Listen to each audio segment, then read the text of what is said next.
blood stitched in my seat. Powder footprints falling off my feet. If the wind right. All right, what's up, everybody? Welcome to another installment of the Who Knows Ball Pod. I'm your host, AG. To the left of me, we got Molly Moore. To the left of Molly Moore, we got Trey, man. Welcome to the pod. Make sure that y'all subscribe and like. We keep bringing y'all this content every week. So you already know how it goes. We start week 11, recap, and we start with the teams that won. I think I'm going to kick us off this week. It's been a little bit. It has been a little bit. Last time y'all saw us, we got our ass kicked by the Cardinals. So, we had to make a couple moves. We brought in Quinnen Williams. We brought in Logan Wilson from the Bengals. And yesterday, we definitely put belt to ass, as we should have. The Raiders are not they're not a good, but we've been losing to bad teams too. So that was one of those get-right games where you had to win. For sure. You handled your business. Handled business. Dak Prescott, 4 touchdowns. George Pickens, I think 144 yards and a tud. You got CeeDee Lamb, who got a touchdown. Jake Ferguson with a touchdown. I definitely like what I saw. My boys didn't start the game, Pickens and Lamb. Guess them boys was out in Vegas, you know what I mean? The best of them. Definitely, out with the best of them. And you know what? Yes, it's not even over. Why they out there? Why they out there bugging, right? They could go on a run. Could go on a run. But you know what? Yesterday I was a little upset. A little upset that we didn't start them.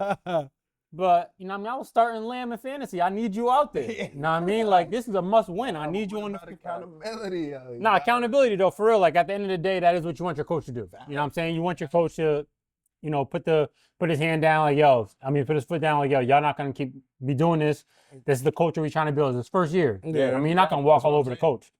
So I definitely respect that. And it was against the Raiders, so it was a little, Yeah, it wasn't the biggest wasn't deal. too crazy. Exactly. You guys can manage them without a series. Exactly. And then when they did get it, the offense picked up. We balled out. So shout out to them. But what I really want to highlight is Quinnen Williams. Yeah, man, great pickup. Quinnen Williams. His first game with the Cowboys, he has more sacks than 8 games with the Jets on the season. So he has a sack and a half. First half, he had 5 pressures. Finished the game with 7 pressures total. And then I think he had 5 QB hits the whole game, and that's his career high. Like, you got to be happy about that outcome with his first run with the Cowboys. I feel like most of the players that we've gotten off of trades have come in and tried to make an impact on all of our clubs. Immediately, like right off the next game, as soon as they get in there. So, it was good to see that, he got traded. Y'all got a good trade from the Jets. And last night, showed some promise. Definitely showed some promise. So, I do got to show some clips of the boy, Quinnen. Just see his first career sack with the Cowboys. Who's that? He'd be 67, the guard. Not too much, shout out my boy A, but this Raiders offensive line may be the second worst behind us. It may be, but the thing is, our defensive line has played a lot of bad offensive lines this year, and we haven't capitalized. Yeah. We played the Giants when they had backups, the Bears when they had backups, and we played the Panthers who didn't have a good pass blocking sets. So just to see them actually come out and play together, it was real good. Then we got another one, my boy. I'm pretty sure this is him. And just look how quick he gets through. Him and Osa, you gotta love that, bro. Yeah, for sure. He's an All-Pro. He's a Pro Bowler. He's a first-round pick. I think he's a top 5 pick or a top 10 pick, something in that range. And you got him. I believe he's 26, 27 years old. 27 years old. So. That's just what you want to see, man. It's a good trade. I get on Jerry for not being active, but he did make 2 great trades this year, bringing in Pickens 1, and then bringing in Quinnen Williams again. So I did like to see that. And then I do want to show my boy Georgie, though, because we got to pay him. But besides George, what I really want to show on this, besides George, is paying what? At least 30. Most 30. 32. You got to get the D. He going to want what DK got. If we got to pay him 32, we got to pay him 32. DK at like 33.9, I believe. So basically 34. Oh, he gonna want to beat that. I would do it. I would, because the way you can spread the cap these days, you can make that work. But what I really want to show on this is Max Crosby, because he did wreck the game a little bit in the beginning. Yeah. But I do want to show how we dealt with him here. We put Ferguson on him, but then we allowed Tyler Smith to pull, and he got just enough to make this play last. Just enough. And then Pickens will do the rest. His yards after catch is so underrated. Like, you got to love that. No, for sure. I think we had Right. a total of 7 or 8 different people block Crosby this game. Like, we really had to account for him. But that's just what you want to see from your offense right there. Love to see that. Love to see our rookie, Donovan Ezeraku, actually coming into his own. The highest graded rookie on PFF right now for defensive end. So I'd love to see that. Yesterday, he had 5 tackles, 2 tackles for loss, and he had a safety. Love to see that. Last week, last game against the Cardinals, he had a sack. So I love to see the way he's coming along right now. He's looking good. But I mean, once again, you always got to say it's the Raiders, but hey, I'm happy with what we saw coming out of the bye. The boys look focused. Yeah, It was a good win on our side. for sure. Dub's a dub. Dub's a dub. I needed that from Dak in fantasy, and shout out to him. Shout out to him. Another 4 touchdown game for Dak. Would have been 5 if Lamb didn't have Butterfingers at the end of the game, because that was an easy one to walk in with. But happy with what we saw from the boys. Good W for the Dallas get back game. Now we go into a harder part of our schedule where we got the Lions, Eagles, and the Chiefs. So shit is about to get real. We're gonna see what this defensive line is really made of. But Quentin Williams made life easy for the rest of the defense. For sure. Like the DB's even playing better. I think Ashton Genty had seven Seven carries carries. for 6 yards, so you eliminated him. Geno Smith came to be Geno Smith. So all in all, like what you're used to your defense giving up, for them to kind of show something different, come out with a little bit more juice, and then actually like dominate a game with and that's the first time we can say that. I think all season for the defense of For sure. the Cowboys, that they dominated a game. So, when you plug somebody of that caliber in the middle, I think it helps everything. The linebackers, the secondary from the pass rush. So, and then you had a couple other key guys come back from injury. Overshown. I think you guys activated a rookie, Ravel. He came in. He looked good first game too. Like, obviously he didn't play that much time. I think he had 17 snaps, maybe 4 targets, and 1 catch allowed for 4 yards. So I'll take that. You know what I'm saying? First game. For sure. So Ravel looked good. And so not much else on the Cowboys. Go win. The Raiders looking bad. Looking like one of the worst in the league. But we did what we had to do. Yeah. Now, after the Cowboys game, we're going to move on to the Ravens getting a dub. I'll take it. It was one of those, ugly AFC North divisional games where both defenses stepped up and played. From my point of view, we were just too sloppy. We had a punt return that was fumbled. We had 2 interceptions that were tips. One was off the helmet. Another was off the receiver's hands that resulted in turnovers. After going consecutive games of not turning the ball over and causing turnovers. So you never want to see that from an offensive standpoint or special teams, standpoint as well. You want that to be one of your strengths of your team. So just some stuff we got to clean up, some mental errors, some things that probably could have hurt us if we were going against a real formidable opponent. Defensively, though, I mean, Zach Orr is granted, we played Gabriel and Shador and it's their rookies, and I'm not going to, get too much into it, but this is another week of another opponent not scoring 20. Kyle Hamilton, causing havoc, sacks, pass breakups, forced fumbles. Nate Wiggins with another interception. I didn't like our general pass rush. What we got from our defensive line, somebody has to get home.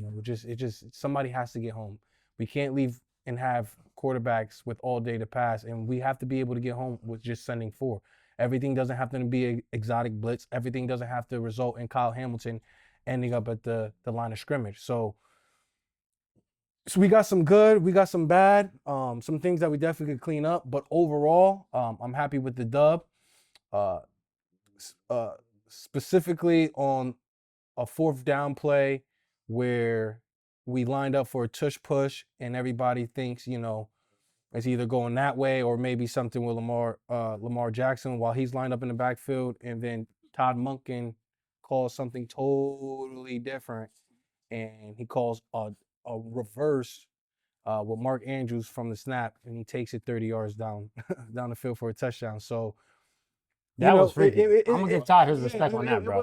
It was a gritty win. It was an AFC North win. It's hard to win in Cleveland. We haven't swept Cleveland since I think 2021. So we always find a way to lose one to them, or they split with us. Just a divisional opponent like everybody else. Yep.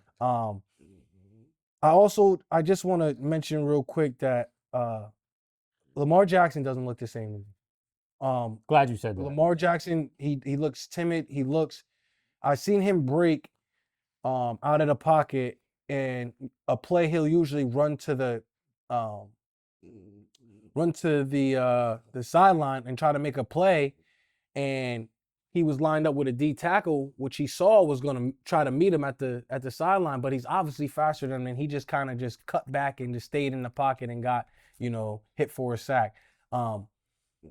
Obviously he had a hamstring injury.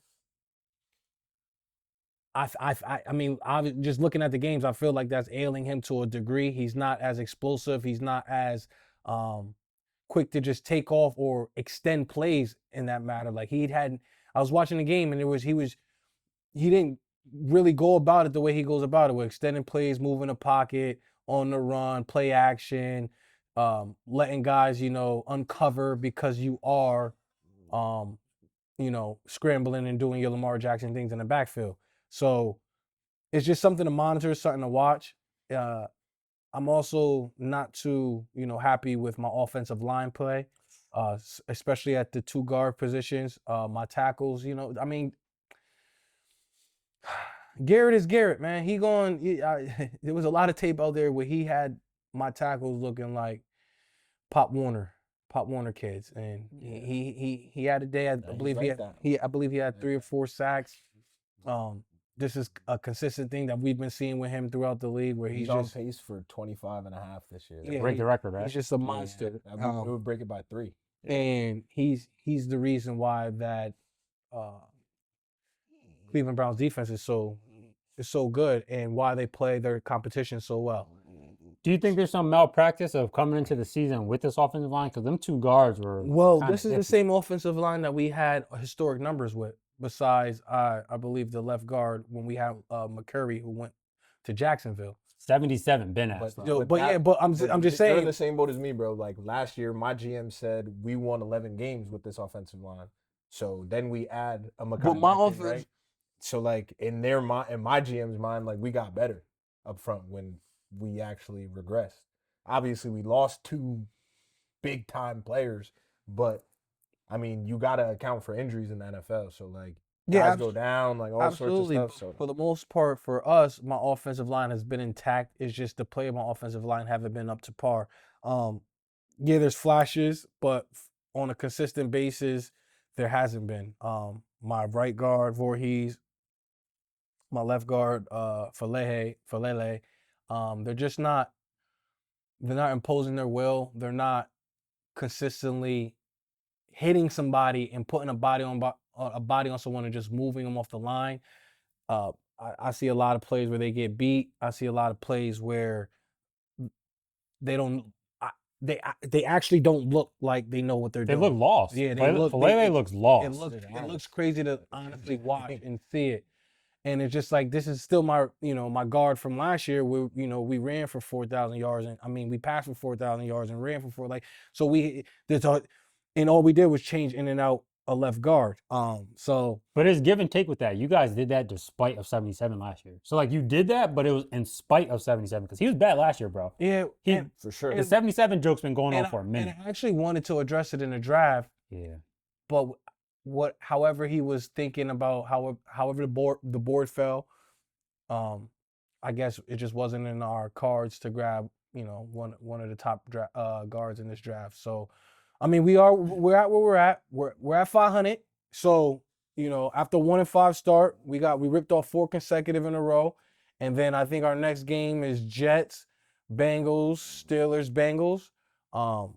If we could get out of that, You're only going against one good defensive line in that mix. Right. So, I like where we are. We were on the road. That was our 3rd road game. So it's tough. That's why I feel like, I was listening to a guy said because it was the third home game, they were more comfortable taking Cleveland to cover just because, the dynamics of not being on the road that long in the NFL. You're just, going through a lot of traveling, and it's just, a harder game to pick up and just play. So going back home for the next one. But overall, I'll take the dub. I'll take any dub.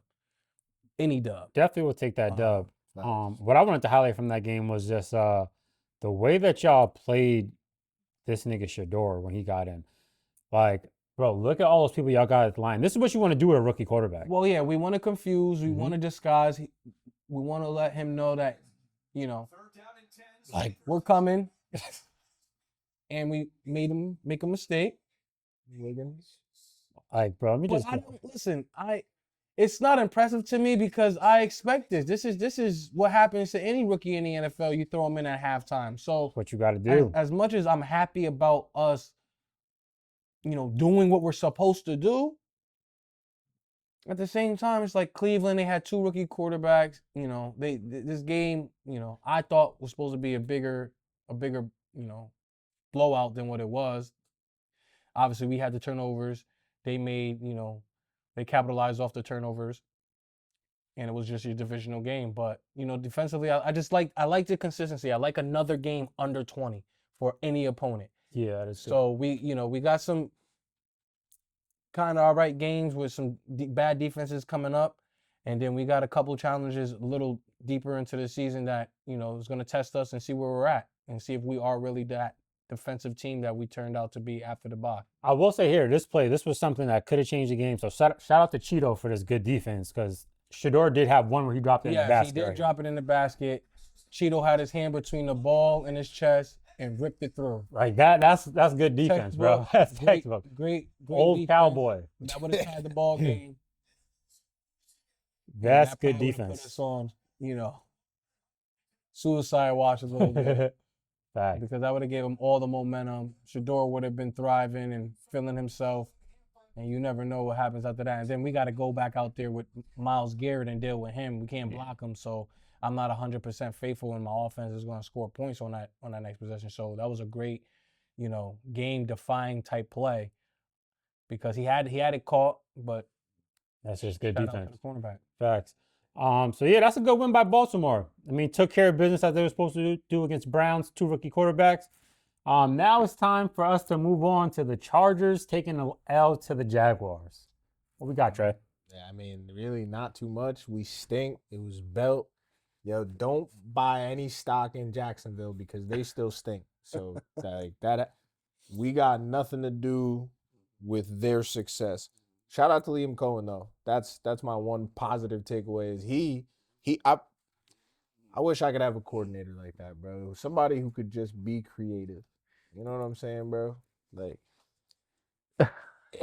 it's just Greg Roman is like 90s, mid 2000s basketball. You know what I'm saying? In today's game, like it's just unfortunately outdated. His style, his thought process, it's just not what we need on this team to be successful, unfortunately. So, Greg. Not even just Greg though. He doesn't have a lot to work with that offensive line. Not for sure. Like for sure. Nothing can develop downfield with the way that. But we don't need it to. We got guys who can get the ball in their hands quick and let them work. I mean, bro. And then you know what I'm saying? Look at how quickly they get into Herbert.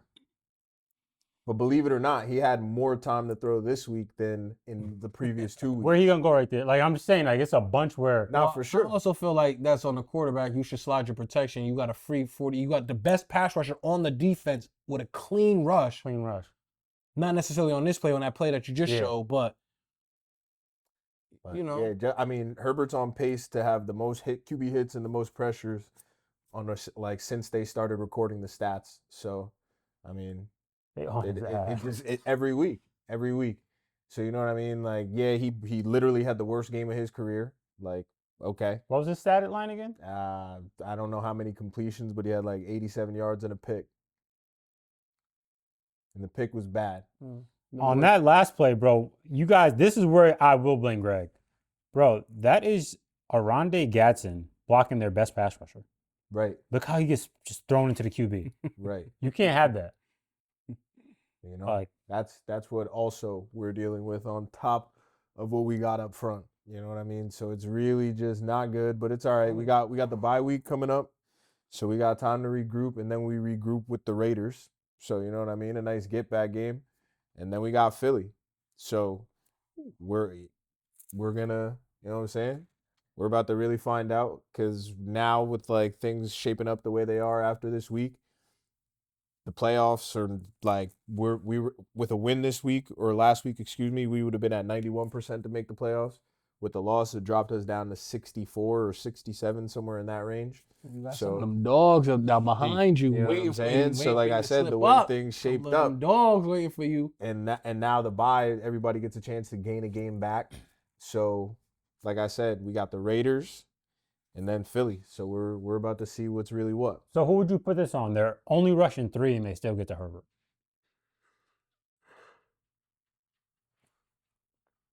And they got a spy. And where that's play call, play design. Like where was he supposed to go? Although there was time. You know what Yeah. I'm saying? Like Greg's use of space, it's just non-existent. Ball could be in the middle of the field. We're running routes between the hashes. It's And like it's not slightly accurate. just outside the hashes. You know what I'm saying? So like It's not it's good a little money. bit of malpractice. Like again, like I'm not too much on Greg. Like I don't think he's the worst coordinator in the world. I just think that he is not the guy that's gonna help us be like the offense that we could really be. So Yeah. Hey, in my mind, it is a bad loss. oh, it's definitely a bad Oh, loss. it's still out Definitely there. a bad. It's an abysmal loss. Yeah. Like niggas losing to Trevor a little too like much. under the circumstances too. Like we were kind of starting to get back rolling a little bit. Y'all always You know lose what to Trevor though. Facts. I don't think Sorry Herbert about y'all, beat you don't Jacksonville, fair. even Talking in about a coach you don't the regular fair. season. Yeah, I don't know. Bad loss. How do you think your defense looked though? It was looking like Not good. They were running the ball left and right. Yeah, we definitely got to just Tutton, little quick touch on that defense because we hyped them up. yeah, Couple earlier in the season And they were this is what looking it's been, though. formidable. They were looking like one of the top units. Yeah. And they got then- cooked. And then for the last 3 weeks, they were back to being one of the top units again. So like, this is the Chargers, like you said, bro. We're somehow the same things just always happen. So On Jacksonville's side, though, also that it was a good trade to pick up Jacoby Myers because he was moving Yeah. the chains. I think he had Facts. over 100 yards and maybe 6 first downs himself. Yeah. So that was a good pickup by them. facts. But yeah, bad loss for the Chargers. Probably Bad Herbert's loss. worst offensive game we've seen. Now we're going to move on to the Patriots beating the New York Jets. This is pretty much belt. And shout out to Travion Henderson once again. 3 touchdown performance. Stephon Diggs, 100 yards. I don't think you got to tell, but He been just a great addition for the New England Patriots. Great Stephon Diggs addition. has- Facts. You know, he has that. He still got it, yo. That He still got diva, you know, thing that follows wide receivers, and he was, you know, labeled hard to work with, and you know, one of those guys who was a me guy, and it just seems that he's coming to New England, adopted a new role, brought into what Mike Vrabel and what that offense and what Drake May can do, and he just goes about his work. He's consistent for them. When his number's called, he makes plays for him. He looks sometimes like the old Stephon Diggs in Buffalo, you know, when he has the ball in his hand. He still got it, bro. And So he's got Josh McDaniel over there, like you that's said. okay. Josh McDaniel, Drake yes. May as well. Like now they got a running game with, I mean, the 2 backs. If Stevenson doesn't fumble, like they got a nice little 2-back situation back there. So there's a lot, and I mean the defense too. I know like people might say the schedule is whatever, but that defense has been playing well all year even against the better teams that they played. So yeah, they're doing good all around. Pretty sure Christian Gonzalez has pretty good stats for this whole year. yeah, no, So they got a something couple to guys lock over up. there. Christian Barmore is having a great season. Like they got Barmore's some good. dudes up there. What's my Milton Williams, who should have been a Charger? Like he's balling over Milton there. Williams too. was a good pickup for them. Great pickup. Milton pickup. Williams is tough. So yeah, that's a good win for the Patriots, doing what they're supposed to do against the Jets. Then you know on the other side of the ball, Justin Fields. He had 100 though. It doesn't look bad. He If had you look 100. at his overall numbers, it honestly doesn't look bad. I mean, his completion percentage is fucking horrible. But yeah, he's just inconsistent. He's just not what they expected when they, you know, paid him the money in the offseason. And unfortunately, and I say this because I would have loved to play Justin Fields, the Jets are making a change at quarterback going into this week to Tyrod Taylor versus us, which I'm not worried about either. I think that we're going to go out and handle that as well, but it would have been a little more cushion. Definitely would have been. A little more, I could breathe a little bit better with a sigh of relief knowing that Justin Fields was the quarterback I'll be playing next week. But we still playing the New York Jets. They're still abysmal. And he just got benched after this game. So they're trying to figure out whatever they're trying to figure out when I know their season's dead. I don't know when you just ride them out and then try to maybe get rid of them in the offseason. But that's where they're at. New England took care of business. Trevion Henderson, 3-touchdown game. He looked like somebody who's going to be key for them, what they want to do down the, going down the stretch in the AFC playoffs. Maybe the 1 seed, maybe we're talking about New England. You got to go through New England again to get to the Super Bowl, which is crazy because his turnaround has only been about 4 or 5 years, maybe even less. It's remarkable what you could do when you have a good quarterback, you get, good coaching, and then you add pieces in the offseason that are pieces that actually work, help the team, and this is the product that you got. So shout out to New England. Are they number one in the AFC right now? I believe it's the Broncos. They weren't last. Yeah, I was about to say Broncos? they weren't last week. So Well, definitely good to see the Patriots turning around. From the last 2 years, this is night and day. So salute to them. Salute to Vrabel for getting our franchise right and back on track. facts. Now we're gonna jump into the game that was in Madrid, I believe. Right, Yeah. Madrid.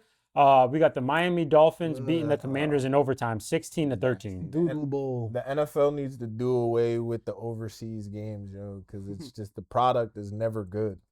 Yeah, that was ugly. I will say, both of the teams, like the Dolphins, almost sold because they had like 4th and goal, and They were trying to out-ass each other, bro. just trying to out-ass each other. Dolphins, all they had to do was kick a field goal, It's crazy. and the other team gets the ball maybe like 50 or something seconds left. They go for it on 4. If they don't get it, so then Commanders are all hyped, like, all right, we about to run down the field, and they get down the field. I'm pretty sure I forgot how they fucked up. Was Whether that it the was pick in that sequence, or was that an OT? so they went to OT and then the pick. Yeah. That's how they fucked up. Yeah. Yeah. So then Commanders get back down the field. They don't score. Goes to OT. And then you got Mariota just ends the game with a pick. Like, it's a tale as old as time, to be honest with you. That game definitely sucked, to be honest. But I mean, pretty sure A-Chain was going off. you had Tua, Yeah. who's been Tua this year, and then you had a backup and Mariota. But the wild part is, is like early until like the end of the third quarter, Mariota was looking good. Yeah, Like, he was playing, getting that like, yards. you know what I'm saying? He was doing his thing. Taking off when he was supposed to. Yeah, exactly. Like he's one of the better backups in the league. Maybe like They just couldn't arguably. score, though. Yeah, I don't know. Your boy and Bill, they're calling him the first industry plant for the NFL. He's a catfish, bro. 'Cause It's insane. Chris Rodriguez Jr. be looking good though. Yeah. Running the ball. Can't lie. He runs was. hard. He was looking- A-Chain, 21 for 120. Good game, of course. So He's the bright spot for Miami. A-Chain. He comes out. He's always productive. He does his job. He's a guy you could see in the Miami office. You could rely on, and I think Miami. This is back-to-back W's for them. So yeah. they're probably feeling good. You always want it when you win in the NFL. You know how hard it is to get. So when you do, always makes you feel good. It makes your week of preparation for the next week even a little bit better. And for the start of Miami, their season probably not going anywhere. But when what you want from your boys is a fight, a competitive game, and if you can squeeze it out at the end and get the W, then that's what you do. So Miami did that. They'll take it in Madrid. They'll go. I don't know who their next opponent is, but shout out to them because they've looked horrible all year, especially the offense, especially Tua. Yeah. So Yeah, I've looked good bad. stuff for them. Facts. Good dub. Good dub. Good stuff for Miami. Now we're gonna move on to the Panthers beating the Falcons in overtime. Man, the Falcons are so trash, bro. It's just they're almost the NFC Chargers. That's That's what they yeah, are. for real. That's what they are. Because like the roster beat, like they have things to be excited about. Like, you know what I'm saying? They got good. Well, not right now, but like at one point, you know They what I'm saying? haven't.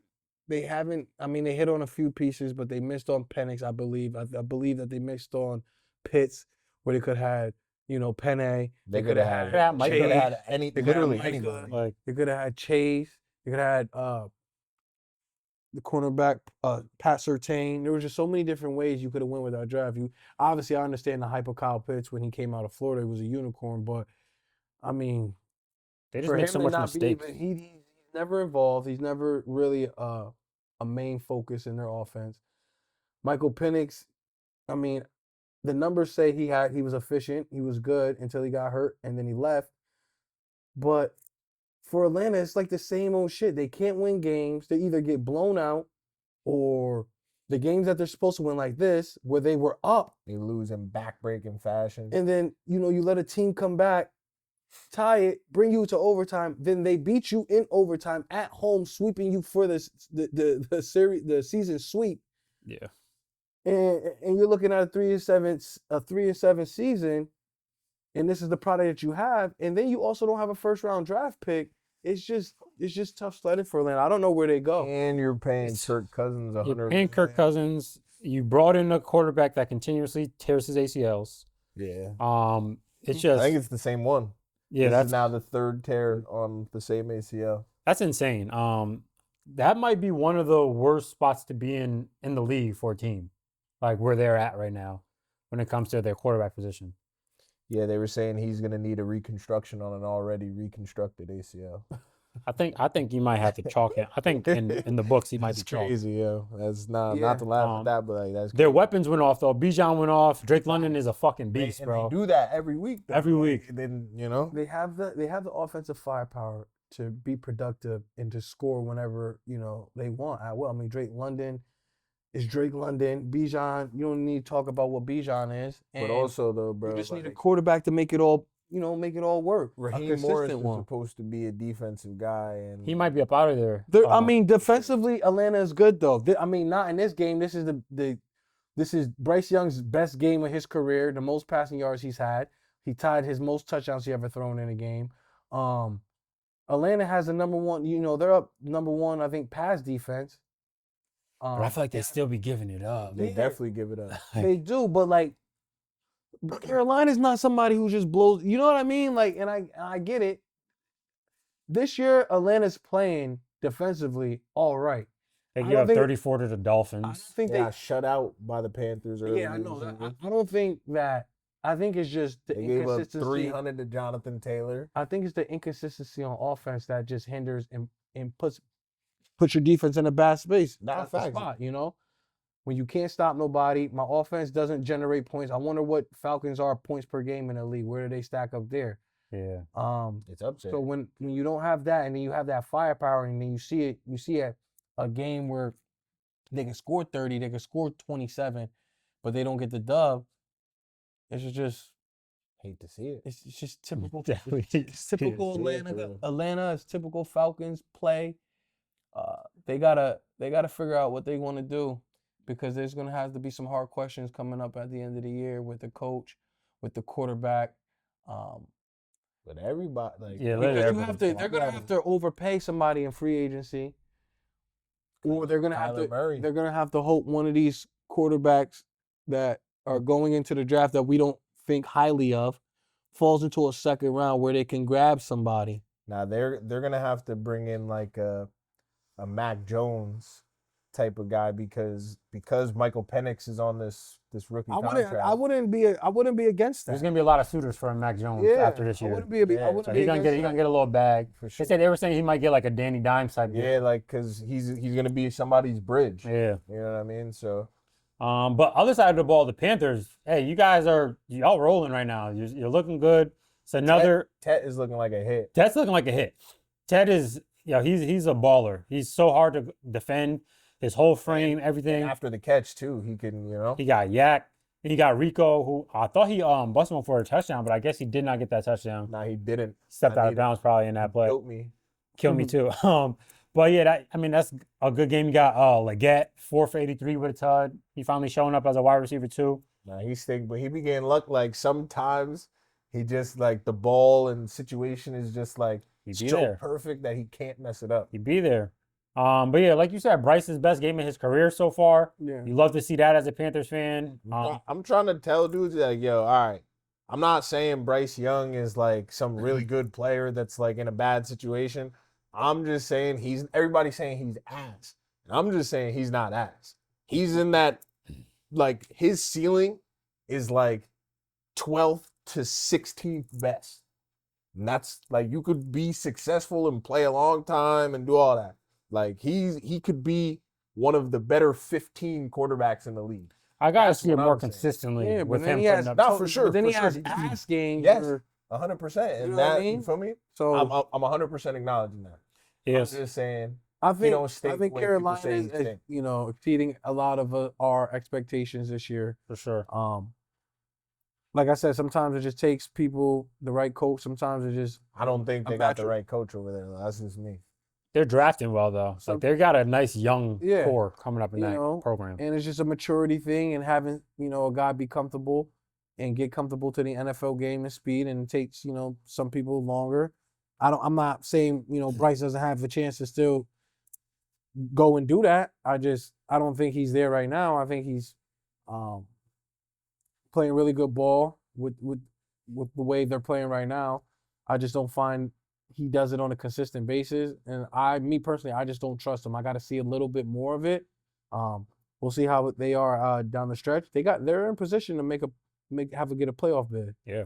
They're in position. And that So them winning 6 games is already surprising people. Like And nobody even saw actually- that. Yeah. with that loss to the Buccaneers, they actually are in position to challenge for the division if they handle their business. Then they win out and they take care of what they got to take care of. So that's up for them as well. Yeah.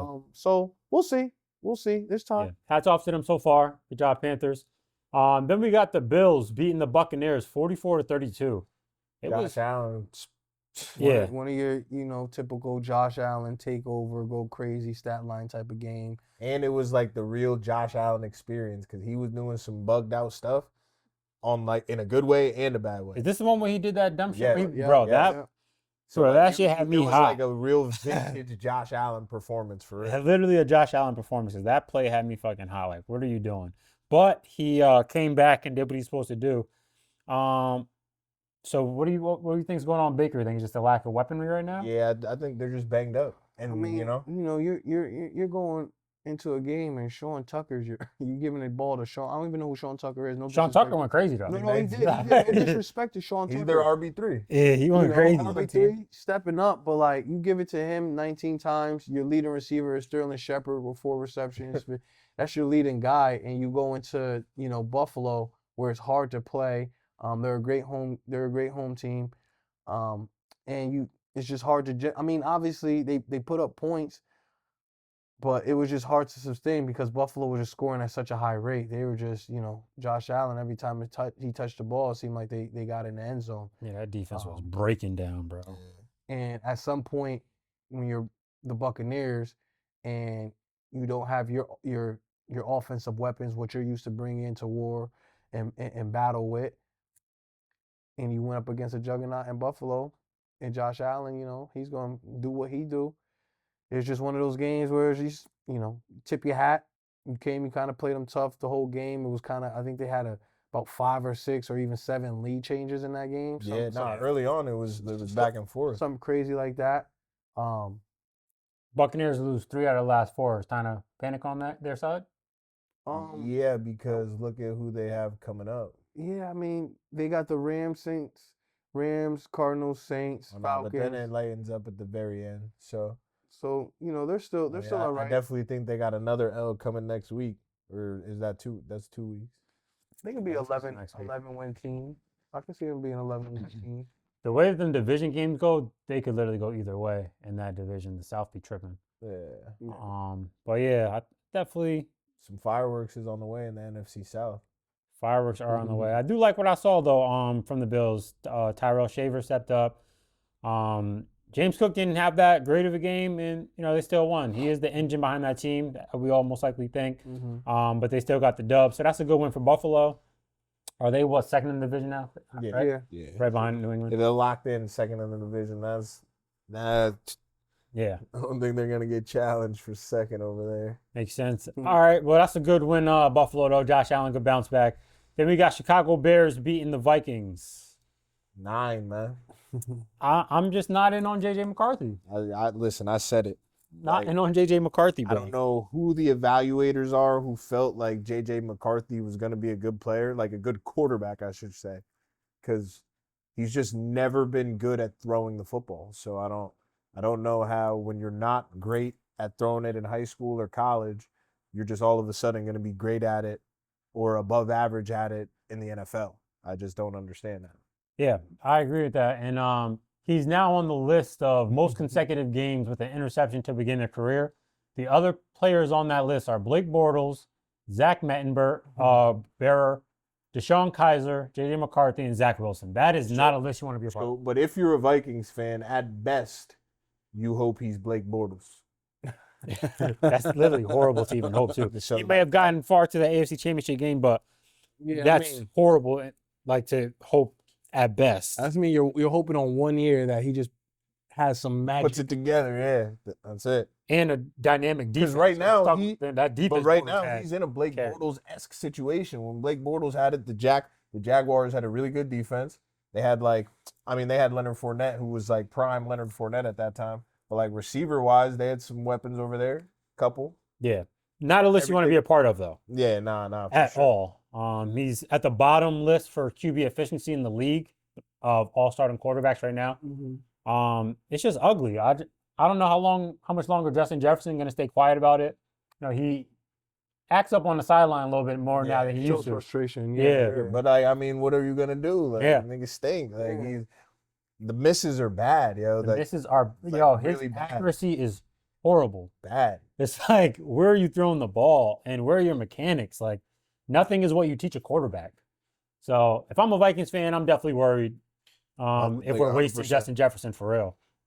And then the other side of the ball, bro, we should have never given away Al Harris. Bro, when he was with Dallas, we were leading the league in picks every year. Now they got 3 players leading the league. Kevin Byard, Nashawn Wright, and Tremont Edmonds all leading the league in interceptions this season. And who's Al Harris again? Is that their defensive coordinator? Now he's their defensive coordinator. He was our DB coach with Diggs and Bland when they was first going off.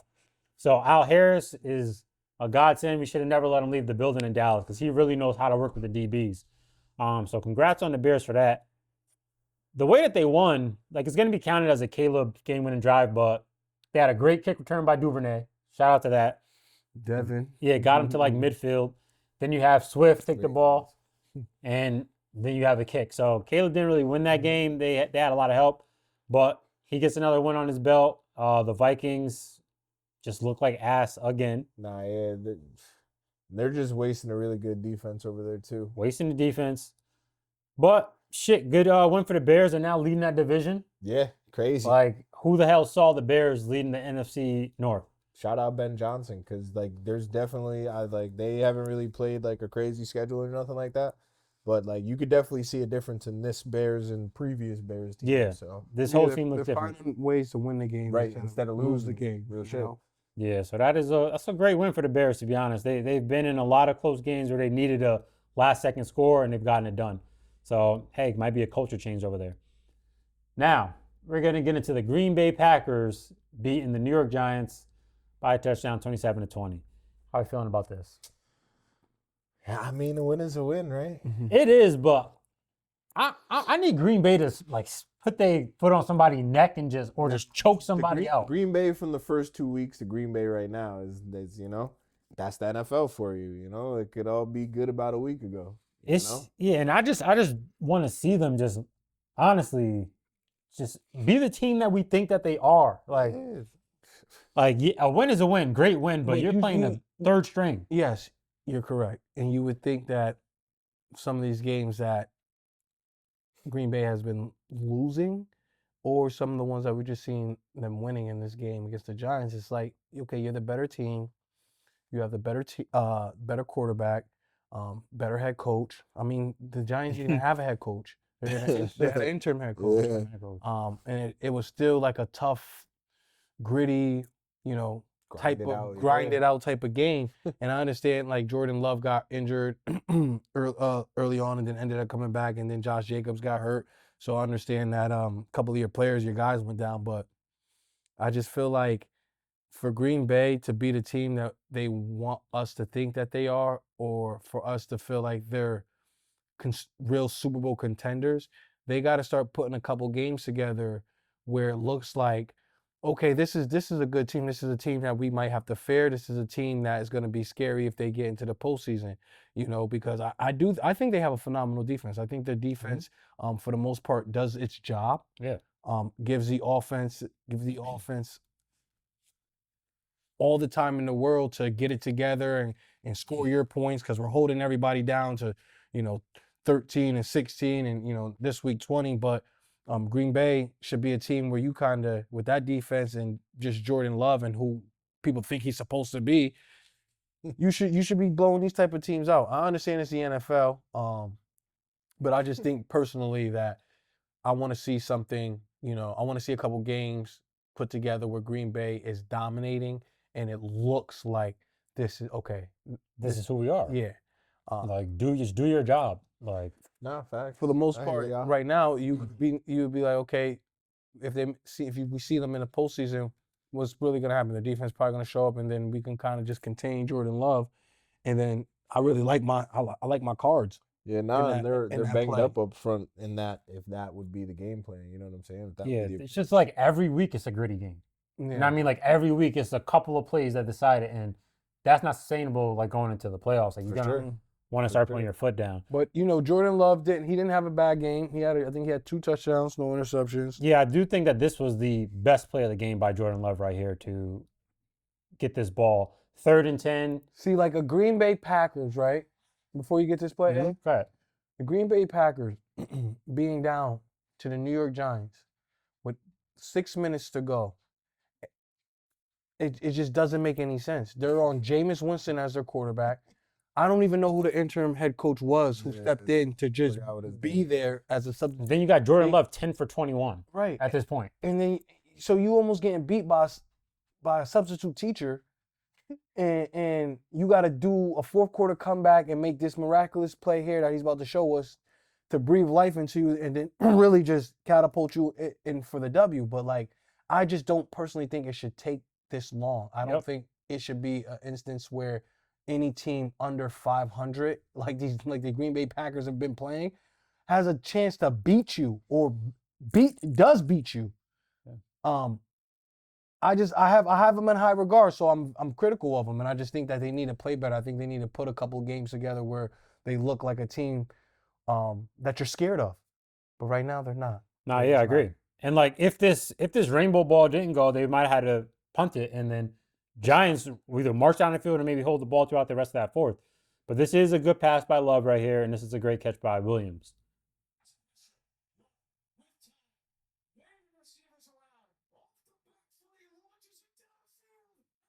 Yeah, all day. It must be nice to have all day. I'm telling you. He did have a minute back there, but Even with his backup old lineman in there. Great play, great catch, by the great kid. play. And then the Watson catch was beautiful. Nah, The throw was Yeah, beautiful, catch was that beautiful. That was tough. But it's always like they need a miracle to win, bro. And like you Nice. see, look at the ball placement. Like the talent is there. He has the tools to be a quarterback that. Look, that's a beautiful ball. Like it just doesn't make sense. That's like an elite ball for real. That was beautiful. You know what? I just feel like Jordan Love should, just throw him open, give him a chance, and something. I understand that his wide receivers aren't, the cream of the crop, Nah, but they're good though.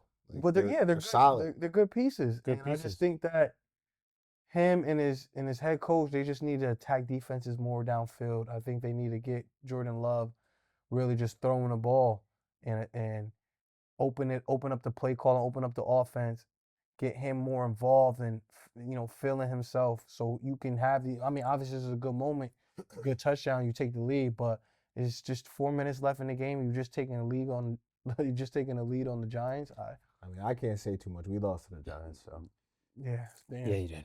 But then Jalen Hyatt is just a waste of a pick. Now, this is also bad because the Giants are marching back down the field. They got down the field to like the 20-yard line, and then Jameis throws that pick, but he's supposed to run a corner route.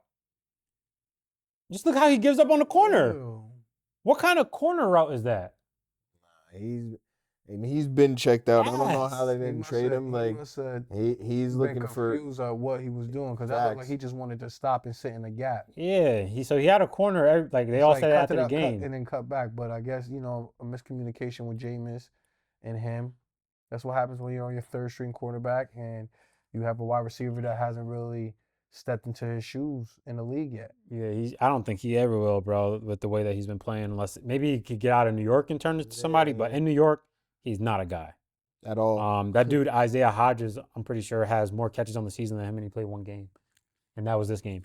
So yeah, that's embarrassing. But He's been a healthy scratch a bunch. yeah, just horrible. But hey, Green Bay, way to squeak it out. You got your win. Dub's a dub. Dub's a dub. Then we're gonna move on to the Pittsburgh Steelers beating the Cincinnati Bengals. It's a good game for the Steelers. So basically, Defense. like if they turn you over, they're gonna be like that Steelers team. Yeah. So if you're playing the Steelers and can take care of the ball, you're most likely gonna win. If they turn you over, they're probably gonna win. 2 defensive tuds. You gotta love that. And you also gotta love the person they traded for, Kyle Duggar. Again, this Yeah. perfect pick. So you got the pressure coming from TJ Watt. I'm pretty sure Herbig was in there too, but you got the pressure coming from Watt, and then you got Duggar, in a perfect position to take it to the crib. JoJo. Old Joe. Why he look like he running so slow? Oh, get off me. Damn, Chase, you didn't even try to get him. But yeah, you gotta love that. And I mean, somebody that you just trade for come in, making a difference for your defense, and like we were saying, like immediate impact Yeah. of the guys that just got to their new teams. Immediate impact. So shout out to Kyle Duggar. Darnell Washington looking like a madman when he catches the ball. Yeah, they're using him more. I think Aaron Rodgers feels comfortable getting him the ball as a pass catcher more so than a blocker. Yeah. And he's making, best of those opportunities that he's getting, and he's showing that he can be a reliable pass catcher in the offense for him. I don't know why they don't make him more of a pass catcher, because when he gets the ball in his hands, he's one of, if not the hardest dude in the league to bring down, bro. Facts. So just a quick question. You know how the Steelers traded for Pickens this year, traded Pickens away for DK Metcalf, and then they got DK Metcalf. Correct. You guys think that was a mistake? Yeah. So DK Metcalf, I thought it was a mistake when it happened. same. Well, I didn't think it was a mistake when it happened because, like, How? You When- don't like no, DK. You when- hate DK. but when they, like, the two of them, when they were on the same team, I'd like it. Although I don't like DK Metcalf, I thought they could have been a nice duo. And then when they traded Pickens away, it became stupid. Yeah, it became horrible. So DK on the year has 37 catches, 551 yards, 5 tuds. Pickens has 58 catches, 908 yards, 7 tuds. On his way for 1,000. So I definitely think we got the better of the deal there, trading that third for Pickens. And I think they should definitely kept Pickens. I don't care what locker room antics he's Yeah. going through. You don't trade a guy like that. No. You get him the ball. That's what you do. Get him the ball. That's why he's bugging out most of the time. But yeah, good win. Rodgers got hurt though. So Yeah, he broke his wrist. and what kind of what's the timeline on that They said he's still gonna play this week coming up. with the broken wrist? It's on his opposite hand. So Oh, they're about to be gunning for him. That's He's gonna have those exchanges with the snap Bro- under per- center and even catching snaps. I mean catching. these he might have a career day Sunday, yo. Yeah. Watch out What for person? Aaron Rodgers Sunday, yo. What people they play? I don't even know who they play this week. You said So- a career day. Raji, man. E. Rodgers. Raji. Good win though, Steelers. Defense stepped up. Just a quick thing, yo. Stop spitting on niggas. Yo. Like, Yeah, bro. Like, and you're not low. yeah, You're not There's low. cameras You know, everywhere. I've seen it, and it's like, why? When you see that shit happen, why does everyone like Jalen Ramsey? Yeah, he did something, but I just feel like they don't do enough in retaliation. Like I would be trying to throw him or swing his or do something more egregious than what you just Ramsey see. was doing. Yeah, but it's you kinda- were aware of like where they are. You No, know what I'm it saying? doesn't- So no, like no. that. Have def- somebody spit on you? that Like, you gotta definitely go. plays into it though. you But know I what feel I'm like saying? once that happens, everything else that It's you out do the window. I is hear just you. no, I hear it's not out the window, but it's justified. No, for sure. You get what I'm saying? For Like sure, it's for just sure. that's justifiable. Like Sure. punching him in the head is justifiable. Throwing him down on the ground is justifiable. Yeah. Not letting go of him and whatever, getting 7 flags thrown because you just trying to drag Throwing him him up around. is- I'm pretty sure the AJ Green fight was like that with Ramsey, wasn't it? Weren't they bugging like something that? like that. Like, It's justifiable. For sure. And I just feel like, For sure. you know, and even after the interview, Ramsey was kind of like, I don't know if he just playing nonchalant. So he see him, he kind of just playing cool, like I'll catch him. But he was just like, yeah, man, I don't, you know, someone spit on me, and you know, after that, there ain't no real talking. Like he kind of said fuck football after that. But I was like, all right, I understand that, but like that's not what I really saw from you. Yeah. yeah. If I you, really, you almost really saw like, nigga, are you crazy? Like what kind of? And then it was kind of like a. if you friends with Jamar Chase in real life, yo, watch out for that nigga, yo. He be You don't lying. know what- yo, Not trying to appeal He it. had to lie. Nah, but now he's He trying to didn't have- appeal it too, bro. Bro, Appealing it is going OD. Jalen Carter did not like when it's 4K, bro. Just say I was spitting like to the left of him, and I like It don't. Nah, he ain't spit. he to the said left of I didn't nobody. spit on him. He said spit didn't leave my mouth. Pause. Like that's crazy. Yeah, it's in insane. 4K, bro. Yeah, that's insane. You niggas is bugging, man. You want to fight somebody, just fight the nigga. Like Yeah, bro. that's what you should have. They should have just got it on with him right there. Y'all already lost the game. Fuck it, let's just get it on. But there goes that game. Steelers, great win. Then we got the San Francisco 49ers beating the Cardinals, and you got Brock Purdy was back in, did his thing. Yeah, nah, he looked good. Brock did his thing. And like, yo, I don't know how Kyle Shanahan does it, bro. Yeah. They literally This is what keeps him around, because you know what kind of coach he is. You know what kind of offensive play caller he is, and if he has his team has been decimated too. multiple years though. Like he was doing this with CJ Beathard back, like you know what I'm saying, bro? Like He's got to be very high in Coach of the Year conversations as well. it's honestly it's impressive, bro, because somehow, some way, like most of the years of him being the 49ers head coach, they're banged up. Yeah. Like missing mad guys on both sides of the ball. Yep. And then when they're not like that, they end up in the Super Bowl. Yeah. So like Yeah. and even in those years where they're banged up, they're still competitive, sometimes a playoff team. So, I mean, Yeah, they might be in there this year, so with all the injuries. yeah, for sure. Crazy to see. I think they will be in there. Yeah. Kittle, 2 TDs, McCaff, 2 TDs, Brock threw 3, No. 200 yards. This is what you want to see. And they made the day hard for Jacoby had 452, but He had the threw most 210. completions ever. Yeah, he did break that record, right? 47. He was Nigga. efficient too at doing it. 47 to 10 incompletions out of 57 passes. Facts. With 400 yards, so it wasn't like they were dinking and dunking. Michael Wilson was going crazy. Yeah. Facts. So, you know, It's a good win, though. he looks way better than Kyler. You know, Yeah, why no, can't you just, Kyler is like- done in like- Arizona, bro. Yeah, but like, You think why- they paid Brissett some bread? No, I think they just brought him in as just a backup, but they No, may, but they- maybe they may next keep year, him. No, Bridge. for next year. Yeah, Bridge. He I'm could not- be their bridge. I'm looking for a quarterback next year if I'm gonna get rid of Kyler. I'm not trying. I mean, yeah, so we'll keep him as a bridge, but maybe A little just 2-year extension. But you got to pay him a little something for that 2 years. yeah, How much is he getting paid right now? I don't know. But he's not getting that. Right now, he getting 2 years, 12.5 mil right now. All right, that's a nice $6 million a year. I'll take it. Yeah, so if he actually under contract next year, they ain't got to do nothing. Yeah, so he's straight. We're gonna earn this 7. Look at Little 7 mil cap hit. full-time backup. He's straight. 65 million. Oh, Yeah, that's great.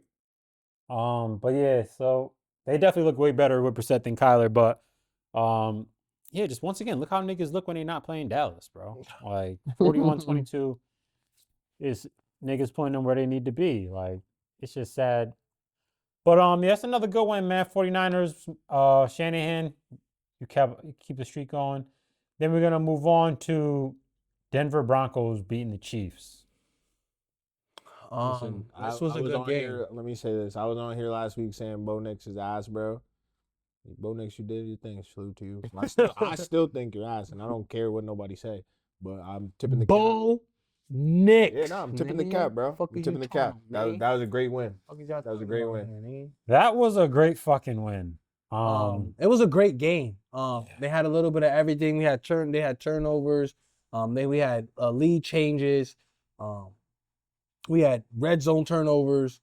And then we just had a dominant defensive performance. I think by both teams. Both teams' Yeah, defense played came really up well. and played a really, really good game. And the Chiefs, yo, like it's real interesting the way like the media, like all these outlets, choose to report and like cover players just because. I mean, for people to still say that Pat Mahomes is still like this top, like right now today, that Pat Mahomes is an MVP candidate, is one of the 3 to 5 best quarterbacks right now today with his play this season. I just don't know how you could say that. I don't think he's no longer. I no longer think he's an MVP candidate at this moment. And overall, he's obviously still top 5. Okay. Overall, just but this I'm season, saying the way he's playing. today. I get what you're saying. This based this on season. At 2025. the end of the day, and this is why he always gets that nod, is because no matter what, there's only one quarterback you want with the ball in his hands in any circumstance, late in the game, in any game, and his name is Patrick Mahomes. And that's what's going to always, because of those critical moments and because of his clutch gene and because of what he does and what we're accustomed to seeing him do. We're not accustomed to seeing it. So I get what you're saying as far as his QB play hasn't been at the level of his MVP seasons, or if you want to talk about just as of late. Last season they were 11-0 in 1-score games. This season they're now, what was the score this week? 0-5. 0-5. But that's just football. That's just gonna happen. That's just what it is. But See? everybody, You ain't giving him a break. no, I'm not giving him a break. I just know that at the end of the day, nobody want to see him you don't want to see the man. You just don't, especially if the game's on the line. Especially if it's for anything. You know what I'm saying? And look, and they've been on it. I mean, goddamn, we've been watching. They've been in the 6 AFC, 7 AFC championships. I mean, the kid has done everything other than win 6 Super Bowls. Correct. So, with that being said, yeah, he can have drop-offs. We seen it with Brady when Brady had, when he stopped winning his Super Bowls, and then it took them a 10-year window for him to get back inserted and to start winning MVPs again. I mean, obviously he won one like 07. He had a couple windows where he was in there when he grabbed some. But listen, Patrick Mahomes is still Patrick Mahomes at the end of the day. Everything I feel like is not going right. His offensive line, for some reason, that Joe Tooney move, I think was a horrible move. I don't know why you got rid of him. I feel like it's showing now that you got rid of him. And he's having offensive line issues. Listen, Patty is Patty. Yes, but I think he's covered up a lot of shit that we don't give him credit for. Is because of like Andy Reid and Spags and defense and shit. But like, I don't think any quarterback, even if you throw Josh Allen on the Kansas City Chiefs, bro, that he's gonna make something special or more special happen with the wide receiver crew that he has, or the Kareem Hunt and Brashard Smith. I think that's their issue right there, is they have no run game. Yeah. Like, so they need to bring in a difference maker next year, because I don't think they're going to. I think they should draft running back. Somebody did say that they should draft Jeremiah Love, and I was thinking about that for them. It might not be a bad idea, bro. Get Pat another weapon that could, draw attention from the defense, because right now, Hunt, like, he gets in, he may get a tud, but he's not scaring. We're so accustomed to Patrick like doing this that we're almost letting him, like, we're taking it almost like Buffalo, like you're taking it for granted. Like, we're not gonna put the necessary around him, weapons around him to make him explosive and all this. I mean, Hollywood Brown and Rashee Rice. Rashee Rice is good. Rashee Rice is good, but I just, I don't think he's him. I don't think he's a top 20 guy. So if you telling me your best guy on offense is not a top 20 guy, You don't think he's top 20? if we line up at 20 wide receivers in the NFL, I think Rashee Rice might be in the top. Where he gonna be at? Not 18, not in the top 19? 10. You would probably be. Maybe a little higher, but like we'd have to start listing the names. But Rashee is definitely a guy. He's definitely like top 15-ish for sure. I might have him like 17. Yeah, he's in that like 15 range. And then you got to look at it. They did bring in Worthy, who they thought was a different, thought was going to be more of a difference maker than he's being right now. Hate to see Him and Pat haven't been connecting on the deep ball. So he's been open though on some of those. The Chiefs really messed. So the Chiefs and Bills both missed on Ladd, because Ladd is the next receiver after those two guys. Yeah, they definitely should have got Ladd. I think they need to incorporate Xavier Worthy more in the offense. Obviously his speed is one of a kind, They did it. I want to say last year they had a lot of Bro, things a lot kind of last drawn year. up for him where he but can exceed. The And thing is, though, excel. is it, like his body type, he can't really like run a full route tree. Yeah, he in didn't have full NFL. route tree, but with a player like that too, as we were talking He's about a the offensive gadget line, player. you have to have the offensive line has to work for Xavier Worthy to be who he is because he needs time for his plays to develop when he's going downfield, Yeah, like when you want to hit them deep shots. If the offensive line is trash, like it hasn't been that good, then you can't really count on him. But yeah, he definitely got to be more of a gadget guy going forward because I mean Travis Kelce had a little bit of a vintage game. Then you fucking Tyquan Thornton is your next in receiving yards. Yeah, no, it's not. Like when you look at his receivers, there's nothing really nice, fancy or cute about it. Yeah. And the Broncos, They are where they're at. They're 5-5. It's so crazy to say that the Chiefs are 5-5. right? Facts. We haven't seen it, but that's what I'm saying. To say that Pat is like currently a top guy, that's just. I mean, I still think he's a top guy overall. Like, Overall, yes. but then, sure. but then we also say based off of the season, bro. we also use context with a lot. Yeah. Like, if he had CeeDee Lamb and Pickens, he might be look fucking. for sure, Know what but I'm he saying? don't. I get that. I get it. I know exactly what you're saying. He just came off a Super Bowl appearance. That has coming off a- nothing he's to coming off do a with number one this seed. season. I hear you, He's- bro. he's- he's- I'm no, not he's- saying so- he's taking a dip Yeah, overall. Is it just because I feel like you have him where you're used to Pat being at this high pinnacle, which we all are. No, but and we're everybody's still sandwiching him and still like, bro, just last week he's top 3. A couple weeks ago, he was the MVP favorite. Like, that's crazy. That's what I'm saying. It's just the we sandwich, got bro. division fall. Nah, it's just sandwiching, bro. That's all it is. Well, that is a good win for the Broncos. They are leading. They leading the AFC West now, right? They've still been leading, but yeah. Good shit, Broncos. Hey, exceeding expectations as well. Second year Bo Nix. Then we got the Philadelphia Eagles beating the Detroit Lions, and I just want to say This is the 3rd game in a row that they should have lost. this nigga Dan Campbell, bro, what is wrong with you? Kick a field goal. Yeah. Punt the ball if you need to, bro. You don't have to go for it every 4th down. I got some film here. That is 5 straight stops. Now here at this point, I understand this one that's fine. because this is what he's known for right here. But the fake punt, Offensive line not getting no push. no push. You're going against one of the best interiors in the league. Then this one, 4th and 5, Now this should have been 3, should have been 3. but also should have been a catch. Yeah, but you just But- can't go for it. And this one, I wasn't too mad at this one, but I was like with the current situation of the game. Kick the ball. Like, yeah, just take the points, bro. Kick We the need ball. points.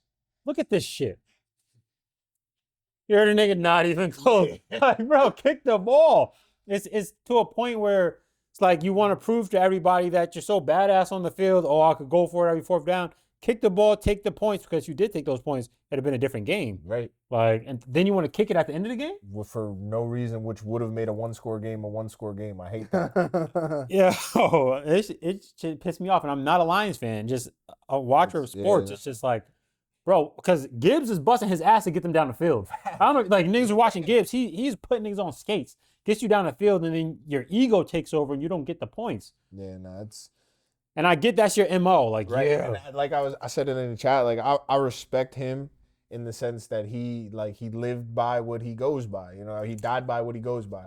So like I respect him standing on it, but For me, that it's nigga is just dumb. burnt Nah, in the it's just head. dumb. It's like, definitely just dumb. bro, you have to learn how to play the game. Some shit is really chess. Like, you can't just try to go your way all the time. You got to be smarter with your moves. And I think that he lost his game for the Lions. For sure. It's definitely solely on him. And I Definitely. mean, the receivers, too, the bad showing from the Lions receivers. Yeah. Well, let's And also give, on the other side of the ball, Philadelphia Eagles defense, again, some credit, some love that, For sure. That their offense is not, playing up to par, to say the least, but their defense is, they balling right now. They doing what they got to do. 26-5 under Vic Fangio.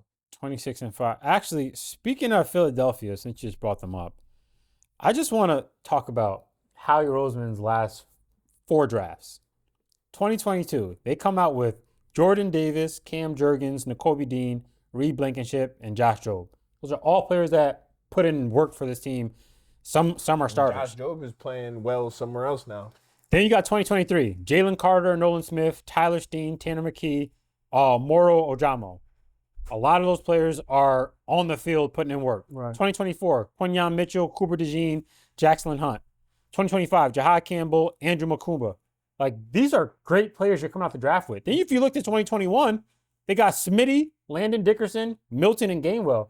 Like, these are amazing drafts that the Eagles are having, bro. These are players that are impact players. And then you have Howie, who, on top of that, plays free agency, plays the 2020, trading game. They got Hurts 2020 in like the 3rd or 4th round. Then you got Hurts in 2020. So, like, it's just every year they're hitting on just these good players, bro. And that's just great GM shit. I would say front office they got the best front office in the NFL. I would say it's them and the Rams. Arguably in sports, bro. Howie is arguably the best GM in sports. I would say the Eagles are number 1 in the NFL. Then I'll have to say the Rams because the way they wheel and deal, bro, with picks as well, and then build their team through the draft. They just gave away all those picks to bring in Rams and all them back then, and then built their team again. And but yeah, bro, the GM game, like they're playing a different game. You gotta love how they draft, and sometimes they don't. It's not even going off the board. You know what I'm saying? Like just it's just who you're supposed to take, right? Or who they want to take. Yeah, and the development of said player. You get them into your building, and then you develop them. They turned Reem Blankenship into like somebody. You know what I'm saying? Right. Like, so shout out to the Eagles for that. You know, obviously I don't want to see it. I'm a Cowboys fan, but you gotta, give credit where it's due. These players show up every week, so salute to them. Man, salute to them. That's a great win for the Eagles as well, because to me, that was a must-win game just to put your foot on one of the top NFC teams. So salute to them. So are y'all putting much stock into what these Eagles reporters are saying, that people are growing frustrated with the offense?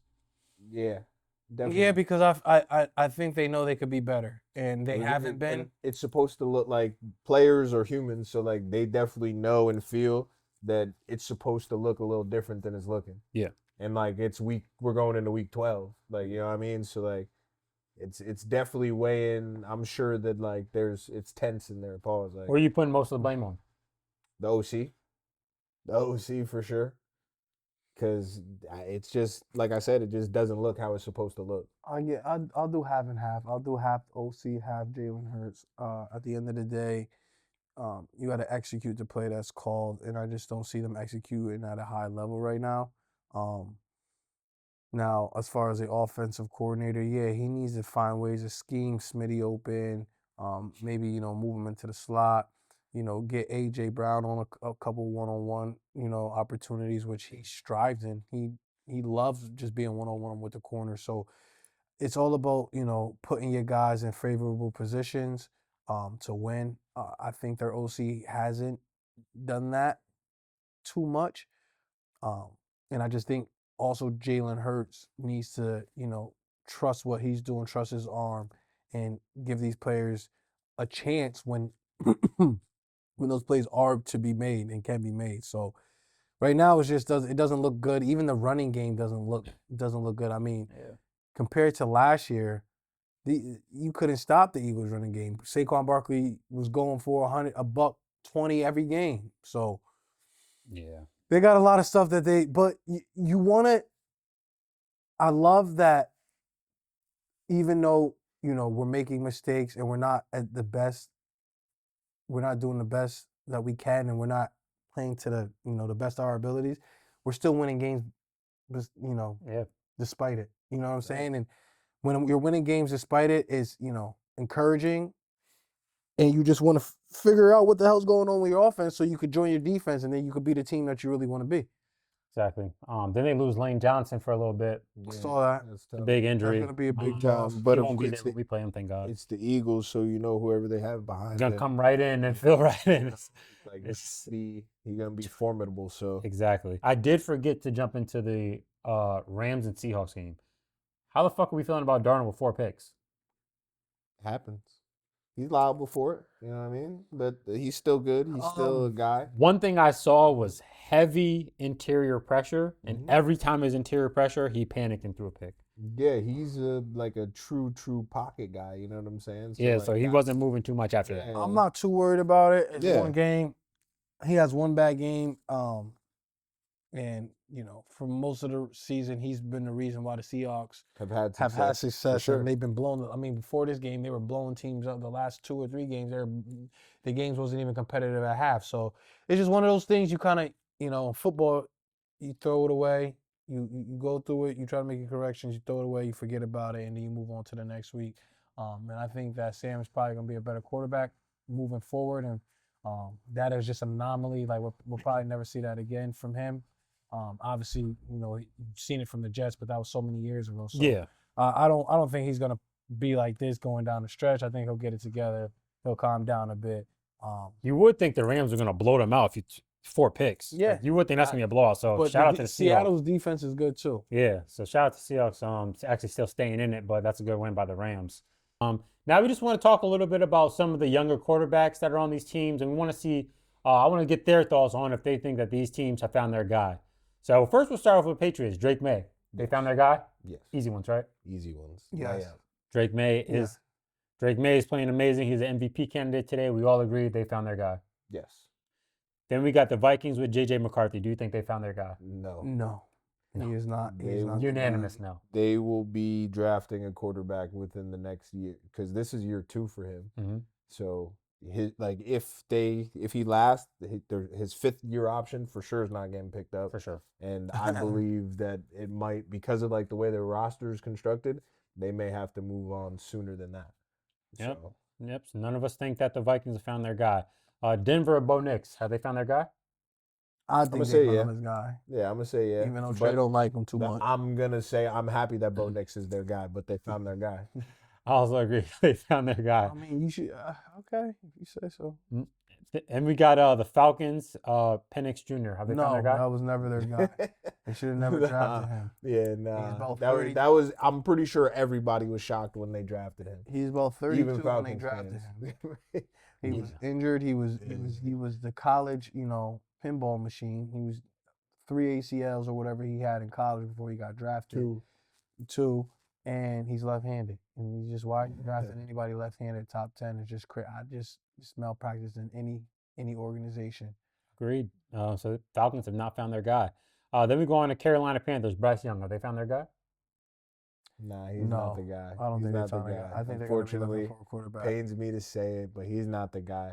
I don't think anybody that's like 5'8" is the guy, unfortunately. But he could play, yo. He could play. Also agree. They have not found their guy. Then we got Washington with Jaden Daniels. Have they found their guy? Yeah, Jaden Daniels when he's out there, I think funny. I feel like if he has a better supporting cast, he would look better. I think if you put a better supporting cast around him, he's going to be phenomenal. I think that Jaden Daniels is in like the Bo Nix camp of like, if you're in his division, like, yeah, bet Jaden Daniels is the Commander's guy. Bet I'll take that. Really. That's. I mean, that's what I feel he about. hasn't literally put belt to ass against us yet. Like we have been. I just think on him. I just think He could play. Like, don't get me wrong. I don't think he stinks or nothing like people that. were throwing him in top 10. They were throwing him in was top crazy. 5. They had him in top 5 crazy. conversations. I felt that was crazy. So I think the potential is still there. I agree. I just think it didn't come together in Washington like they thought it would. Obviously, injuries as well derailed them a little bit. We've talked about Deebo Samuel not really being a wide receiver, but you bring that in as for him as wide receiver. Obviously, it showed no help. But I do think Washington. I think Washington definitely has their guy in Jaden Daniels. I don't think they have to go into a draft and go grab a quarterback. Yeah, They're good for I a couple agree. years. I agree. But like I said, if you're a fan of that division and you're Dallas or you're Philly, you're like, bet. We'll go to war against them. Yeah. Then we got the Bears. Caleb Williams. Have they found their guy? Yeah. I'm gonna say I yeah. think they found their guy. I'm gonna say yeah. And now other people might feel the same way. Personally, I think Caleb Williams could like. Nah, never mind. Yeah, But I think he's the same. Yeah. I think like the Packers and the Lions are like, bet. We'll take that. Yeah, with Caleb, I feel like I don't know if I've seen too much growth. I feel like just Caleb is Caleb. Like you know who he's gonna be. And I mean, I don't know. Maybe I need to see another year with him and Ben Johnson, but I'm seeing a lot of the old Caleb things still happen. Yeah, all of these guys are really young. I think Caleb's their quarterback for he's drafted number 1 overall. You don't need to. They don't need to draft somebody coming up. I think that just he needs to mature. He just needs to find his footing in the NFL, and obviously, hopefully, Ben Johnson Ben Johnson helps him with that. Yeah. And they lead in the division. I would have never thought the Bears. Not me. I don't know who thought they was gonna be any type of good. I thought they was gonna be, all right. But like leading your division when we going into week 11, you couldn't get that by me. So, yeah, he's definitely showing out this year. Sometimes you just need coaching. Sometimes you just need change of scenery, and you'd be surprised how the talent shows and how good these players actually could be. So, Respect. shout out to Caleb. Then lastly, we talk about Texans with C.J. Stroud. He had the amazing rookie year, and then second year had a little bit of a slump, and I'm pretty sure we're on year 3. And he does get injured, but it wasn't looking their greatest as we started. I mean, he's about to miss game 3 with a concussion, so he's definitely their guy. They don't need to go get another quarterback. We seen earlier in his rookie year when he had a lot of successes. Like when you do protect him, the kid can make plays. Then we seen over these last 2 years where the offensive line isn't good. It's hard for the kid to make plays. He's not one of those guys who's a person who extends plays and has guys, running free to uncover downfield for 3, 4, 5 seconds. He's one of those, rhythm tempo throwers, has an offense going, knows where to, knows where he wants to go with the ball. Wants a good support from his run game so he can actually be effective. But I think, I would want CJ Stroud. I think he's a guy. I just think you need to protect him. You brought in a lot of, weapons for him, in the draft with those wide receivers. Then you have Nico Collins, and I think Schultz as a tight end is still over there. So he has the weapons. You traded away your whole offensive line. You come into this year with a try to Band-Aid or fix or, rejuvenate the offensive line, and it's got your boy out with a concussion for what you said 3 weeks, 3 games, 4 weeks. So yeah, he's getting his ass kicked in Houston. But obviously everybody needs blocking and run game and everything else. I just think like for young guys it's a little just unfair, and we're a little spoiled because we want these guys to be great when they hit the ground. We want them to be great as soon as they get to the league and hit the ground running. He was in the top 5 combos as well after his first year, so that's why people expected him. You see the difference of the NFL, and then you wonder why certain guys are always in the top 5 and certain guys are always mentioned, because they do this on a consistent basis because it's fucking hard to do. So it's almost coming up time to pay him after next year. Would you pay him top dollar? No.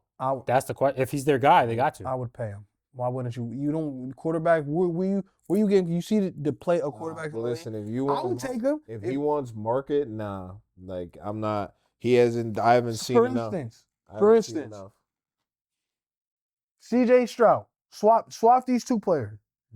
C.J. Stroud and Bo Nix. He doesn't have the same sort of success in Denver. I think he has more success.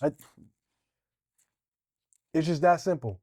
When you have a good offensive line, I think Bo Nix is great. I mean, not great. I think Bo Nix is good. I think C.J. Stroud is a better talent than Bo Nix. I would draft C.J. Stroud over Bo Nix.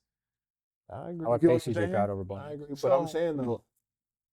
So I'm just saying, and if you throw Bo Nix on Houston, they probably look worse than what they. You know what I'm saying? Yeah, like Bo Nix. So that's what I'm saying. If Bo Nix is saying I need top dollar, I don't got it for you, boss. My fault. Well, they're paying top dollar. They paid Trevor. If you're talking about their guy, you got to pay your guy top dollar. Look who they paid top dollar to. They paid Jordan Love top dollar. They paid Trevor Lawrence top dollar. They paid Kyler Murray top dollar. They pay all these guys top dollar. But it's the market. I understand what you're saying as a personal feeling that you wouldn't pay him this 38. top dollar. I mean, I'm not giving you 50 plus, bro. No. All right, well, I'll give you 38. I'm a Pro Bowl quarterback. I'm a rookie of the year quarterback. I hear you. I got playoff wins under my belt. I'm just saying. What we talking about? I got belt to ass to niggas under my belt in the playoffs. Why am I taking? Why everybody else get paid and I don't get it? Like you looking at me crazy? Yeah, I hate to see it. Because my offensive line is trash. Yeah. Well, that's how we all feel about do they have their guy. And now we're just going to jump into some of the post-trade line success from the players that got picked up around the league. Jalen Phillips, 11 tackles, 13 QB pressures, a sack. Quinnen Williams, 1.5 sacks on Monday Night Football. Jacoby Myers, 8 catches for 105 yards, 6 going for first downs. Bengals, Joe Flacco, second in the NFL with 290 passing yards since week 6 per game. Joe Burrow, you like what? Yo, You can just insert a QB in that Bengals offense and shit is up. 290. I don't care who your backup is, how long you played in the NFL, bro. If you're not the starting quarterback and you come into an offense and average 290.6 yards a game, the other guy in front of you isn't like this. You know what I'm saying? All-world player. So, because an all-world player, when he's not in the game, there is a dramatic drop-off. So, Yeah, that's a great pickup before the deadline. Then we got the Chargers. Getting Oweh, he has 4 sacks in 6 games. Salute. Gilman, 25 tackles and 5 starts with a forced fumble. Another good pickup. Shout out him. Sauce Gardner allowed 3 catches with 1 pass defended in his game.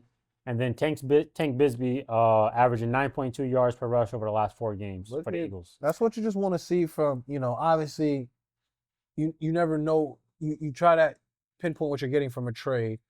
Sometimes not all trades work out.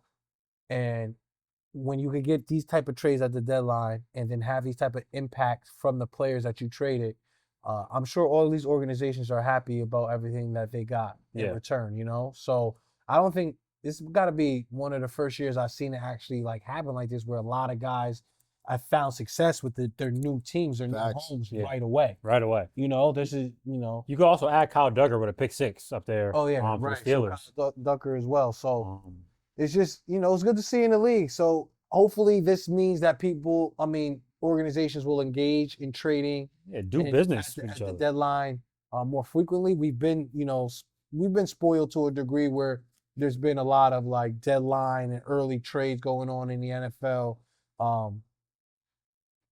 compared to previous years where, I want to say the uptick in that has been like these last like 7-8 years where it's almost like the trade deadline is almost every fan base is like hearing rumors and seeing who they can get and who they like. It's like a Christmas wish list of the bad teams who could be trading their good players. And I just think it's good for the league. And especially when like the players you were saying, hit. bro, I think that the NFL saw how the NBA trade deadline was active and lit for so long that they behind the scenes, they started encouraging GMs and ownership to start making moves for the sake of the league. Yeah. Definitely helped out to make shit more active. And I hope that we get more involved too. I mean, we did our thing finally this year, so I hope that Jerry has a change of philosophy coming. We definitely need that. But that is the post-trade deadline success. And then we're just going to jump into looking at the division winners, the division leaders so far and the playoff outlook to see who we think is going to make it. So for the AFC first, what are you guys feeling about the East? You think the Patriots are taking that? For sure. It's going to be interesting, but I do think they end up pulling it out, pause. Grow up. Man, facts. I think they will probably end up the 1 seed. They have a more favorable schedule down the line. They do have to play Buffalo again, but that game may not be a defining game because the Patriots they got Bengals this week. I don't know. They got a couple other soft games coming up. So they could, they could create some distance between themselves and Buffalo. I think the Patriots end up taking the division. I think Pittsburgh's going to play themselves out of the playoffs. Another 9-8 coming their way. I also think the Colts make it. Yep. Win the division, and I also think the Broncos end up winning that division as well. Yep, that's where I'm feeling. So, and who do you think about the North? Oh, we're gonna win the division. Yeah. I feel like it's written, bro. It's not. No, it's not written. No, nigga, it is written. Nigga, it is written. Because it's written, bro. How is it written? Because you're scheduled. Bro, it's no. Exactly. First of all, we're not even supposed to be here. No, don't do that. No, in the sense of Super Bowl. in the sense of how the season started, not in the sense of before the season where we were actually supposed No, to but be. it's written with your schedule as well, and with how the Steelers are going kind of not as well as they were doing before. When you were 1-5. You have the 4th best odds to win the Super Bowl right now. Vegas is a damn. We didn't have we didn't have the best odds to win the Super Bowl the last 3 years. It's written. It's written. It's written for you to make the off. Selling. Y'all be selling. Listen, we're gonna make the offs because we faced adversity, we got punched in the mouth, and we didn't lay down, and that's just what it is. And then that's what we're gonna have to call it. It's that plus the schedule. And The schedule help. You can't act like the schedule help when we talked in previous episodes. Okay, if you want to say how the schedule played out, That's what we said. You even said that on previous episodes. Yeah, but what I'm saying is that we still played a tough schedule. We still played a first team schedule. Yes, it's favorable at the end, but That's we what still we got said. Always. before the Packers fucking started sinking out the goddamn earth. They were the division leader. They were the 1 seed. We still got to play them. We still got to play New England. So we got some games too. But I'm saying it all depends on what your division is doing as well. So you have to keep that context. Your division is not looking as strong as it did in the beginning of the year. The Steelers are winning. They keep winning. What? We started out 1-5. I think the Chiefs are probably gonna end up maybe sneaking in, but it could look as it is right now With the Bills, Chargers, Jags? and swap Pittsburgh with the Ravens. Ravens. Bills, Chargers, Jags. But the Chiefs, I think the Chiefs are gonna the Chiefs and Jags. I think because I think the Chargers will figure it out and be in the playoffs. But the Chiefs and Jags are probably gonna battle for that last slot. I think that we have a chance to get in the wild card too. I don't think it's just obviously you want to win a division, you get a home playoff game, and that's what we all want. But listen, I remember Ravens we used to take this shit on the road. We used to be wild card team. We used to take this shit on the road. We ain't really be at the crib. We was never really at the crib when we went to go do our business. Pre-Lamar Jackson era. I think we got to just get back to that grittiness. One of those teams that you. What's the Ravens' playoff probability there? I think it says 77. All right, bro. All right, but that ain't my fault. It's not. No team 1-5 supposed to have You're not supposed to have a chance to win a division at 1-5, like you said. That's your division's issue, right? Well, them niggas didn't capitalize. Own up on that, bet. But the Steelers are also. I feel like the Steelers are also going to win 10 games. So if you're saying to me that they're not though, all right. I think they'll squeeze out 10. Side bet. How much? $2. $2 side bet. The $2 side bet on the Steelers making the playoffs. But so you guys think that this looks how it's going to look? Besides, you think Steelers? Yeah. So my team, Joe, I got Denver, New England, the Colts, the Ravens, the Bills, the Chargers, and I'm gonna say the Chiefs. I'll bet on Patty there. Can I be honest? 7th team. I don't see the Chargers of Jacksonville making it. I just don't. Trey, I know you don't want to hear that. Nah, I hear you. What you have what you have to overcome down the stretch. I mean, you're gonna Kansas City. They gonna be wanting they get back, and they're gonna be at home against y'all. I feel like a lot of teams. Do you have to play the Broncos again? Mm-hmm. So I feel like a lot of. I mean, Trey, you could look up and y'all could be in a spot where you're fighting for a 9-8, or sure. You know what I'm type of thing, fringe type of thing. That's where Jim. I think Jacksonville. I think they got to play the Colts again. I don't know if they probably got a softer schedule down the line, but Jacksonville is Jacksonville. I feel like they'll lose a game they're not supposed to. Yeah. I think you want to say it's written. I feel like the NFL wants the Chiefs and the Ravens to be in it. I think they want swap the Jags. I think they take Jack. I think they'll kick Herbert out and they'll kick Trevor out and they'll put in Lamar and they'll put in Patrick for views, and just for the playmaking ability by both players when you know that in any given Sunday they can win that game. And I just feel like Ravens at New England to play New England in a wild card, or Kansas City at Indianapolis. You're not looking at Indianapolis or New England like that's a walk in the park game for them to get to the divisional. And I feel like that would bring eyes and viewership to the league, and it would be a good thing because you would still see the top quarterbacks playing in January. So I just feel like for some reason the Chiefs and the Ravens they're gonna squeak it out, and it's gonna be. And I think the Steelers are gonna get I think we're gonna win the division, or the Steelers are gonna get that last spot. And that's my AFC lookout. If Rodgers gets hurt next game and he's out for the season, what do you think about Steelers? Oh, they're cooked. They're cooked. Easy. They're cooked. They're not going anywhere, Mason Rudolph, even though he did come in and play good for them, but they're cooked. And then on the NFC, I think That might be it. It might be Yeah, it, but let me I see, think go- the Lions are gonna get Oh it. shit, I didn't even see the lines. Yeah, so I don't know who's gonna sell. I guess Damn. That shit is mean in I the think NFC the South. Lions get in over. the 49ers, if I had to say.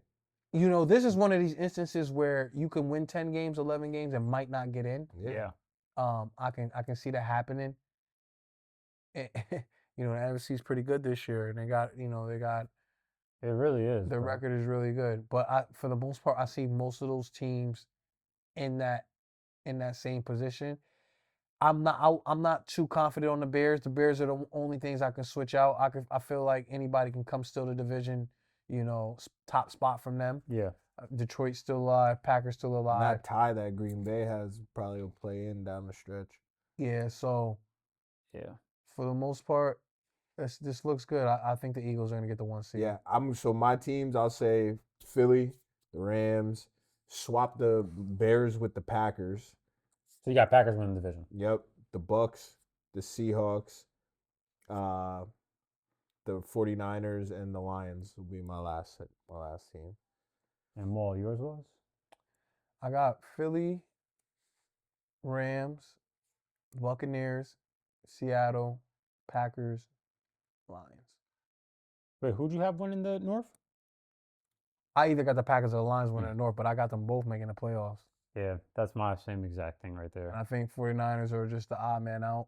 Yeah, Even I though think the they injuries. but they do have a easy Yeah, easy they got an schedule down- 86% chance to make Yeah, it. because they have an easier schedule down the line too. Go to Detroit real quick. What's their percentage? 74. 74. So go to Chicago then. Chicago like 58. Yeah, Yeah, 58. So That's what I'm saying. The they're sell's number coming. one in they're number one in the division at 7-3, going into week 11, and they only have a 58% chance to make the playoffs. So Got to be the odd man out. yeah, Yeah. That's what I'm looking at my list too. See Dallas down there, 7% chance. Let me stop. We are cooked. But don't worry, we started signing up for next year. That is our playoff outlook. And then now we are going to jump into our week 12 predictions and our locks of the week. And let's get that going over here. Damn, that's a big ass spread. There's been every week somebody's projected to get blasted. Yeah, oh, true. Then we got Buffalo Bills at the Houston Texans. It's Bills minus you 5.5. love that word blasted, bro. Definitely do love blasted. How we feeling? Bills minus 5.5 at the Texans. Give me the Bills, man. I like the Bills. I don't know if CJ Stroud's going to be back. Well, but the Houston Texans have a great defense. But in this game, I think a little bit too much of Josh. The Bills start rolling. They know they got ground to catch up against the Patriots. So they win this game comfortably. I also got the Bills minus 5.5. Then we got the Colts plus 3.5 at Kansas City. Give me the Colts. Has Kansas City lost 2 in a row? I believe so. Yeah, because I believe they started out 0-2 this year. Yep. So this is a must win. This is definitely a must win This is for a them. must win, and it's at home. Actually, Jonathan. The defense is Danny not- Dimes in Arrowhead. It's a tough place to play. Spags, give me the Chiefs, yo. I'm gonna go with the Chiefs also. Unless Jonathan Taylor has an MVP, You know, like that's what it's gonna take. Indianapolis 'cause- coming off a bye too. Yeah, so Yeah. but yeah, I'm gonna give go me with the Chiefs just because it's a must win. Yep, Chiefs. What'd you say? Chiefs also. So Indianapolis is coming off a bye too, so they're rested. So, but I'm gonna take the Chiefs. I don't think the Chiefs can afford another loss. I Agreed. think another loss will kind of sink them. Yeah. Agreed. Then we got the Patriots at the Bengals. It's Patriots minus 7.5. Give me Patriots. No Jamar Chase. So Joe Flacco and T. Higgins is going to lead the charge against New England. It's just going to be too much. New England's defense is going to be too much. The And they Patriots. should win this one The easy. Patriots. easy. Patriots minus 7.5. Then we got the Steelers plus 2.5 at the Bears. Chicago. I'm actually gonna go with Steelers here. Plus 2.5. I'm gonna go with the Bears also. Then we got the Jets plus 13.5 at Baltimore. We in Baltimore. This is one of those ones where they scare you off with the spread, and then we end up covering. We got Tyrod Taylor and the Jets coming. I don't think they're going to score enough points. We're at home after being on the road for 3 weeks straight, where we need to score points.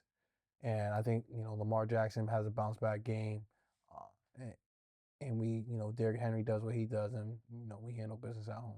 Yeah, I got the Ravens there too for sure. Okay, then we got the Seattle Seahawks at the. Oh wait, I didn't even say what I want. I got the Ravens as well. Then we got the Seattle Seahawks minus 13.5 at the Tennessee Titans. It's another. I'm going with large Seahawks. spread, yeah, but give me them too. Give me Tennessee with the points. Hmm. Yeah, give me Tennessee with this point. Now, obviously, it could go the opposite way, but Tennessee, for some reason, hasn't playing good defensively, and their offense is but I think they're gonna make Seattle after that loss from Seattle. I think they're gonna come out a little.